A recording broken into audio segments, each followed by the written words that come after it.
اصلاح تو میں کرتا رہتا ہوں, عملی اصلاح کی طرف بھی اب آنا چاہیے.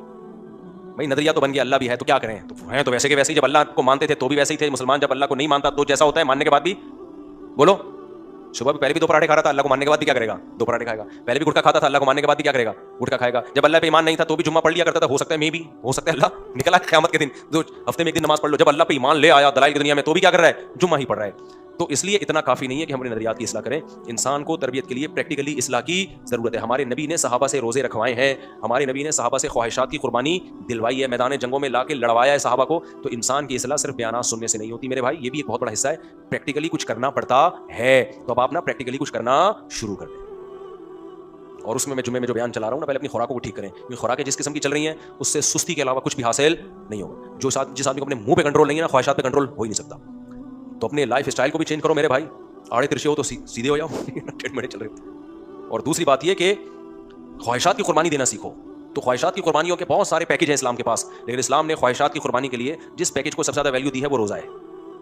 میں نے وہ بیان کیا تھا 10 روزے رکھیں, اور میں نے کہا میں نے بھی رکھ لیا الحمدللہ. تو لوگوں کے کمنٹس آئے ہوئے تھے, یار 2 روزوں کے بعد حالت خراب ہو گئی, کسی کام میں دل نہیں لگ رہا, یہ وہ وغیرہ وغیرہ نا, پتہ نہیں کس مصیبت میں ڈال, اس طرح کے نا آڑے ترچے سے آ رہے تھے, انہوں نے چھوڑ دیے ہوں گے پھر. تو دیکھو, جب بھی کوئی کام شروع میں کیا جاتا ہے نا تو یوز ٹو ہونے میں ٹائم لگتا ہے, عادت ڈالنی پڑتی ہے, 2-4 دن کی تکلیف ہے, پھر آہستہ آہستہ عادت ہو جاتی ہے. لیکن کچھ خواہشات کی قربانی دینی پڑے گی. پیڑے کھا کے دین اور مذہب پہ نہیں چلا جاتا. لڈو بھی کھاتے رہو, گٹکے بھی کھاتے رہو, سگریٹ بھی پیتے رہو, شراب بھی پیتے رہو, لڑکیوں کو تاڑتے بھی رہو, فوش فلمیں بھی دیکھتے رہو, بے میرا خدا پر ایمان ہے, میں گورنمنٹ پہ لعنت بھیجتا ہوں. میں کس کو مانتا ہوں, مفتی صاحب نے انڈوں والی مثال بڑی زبردست دی تھی.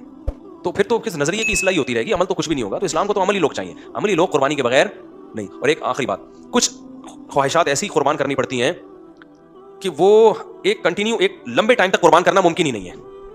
کچھ خواہشات ایسی ہیں وہ آپ کی باڈی کی ریکوائرمنٹ ہے. جیسے میں آپ سے کہتا ہوں روزہ رکھو, آپ کہو گے ٹھیک ہے جی روزہ رکھ لیں گے, ہم بھوکے پیاسے رہ لیں گے.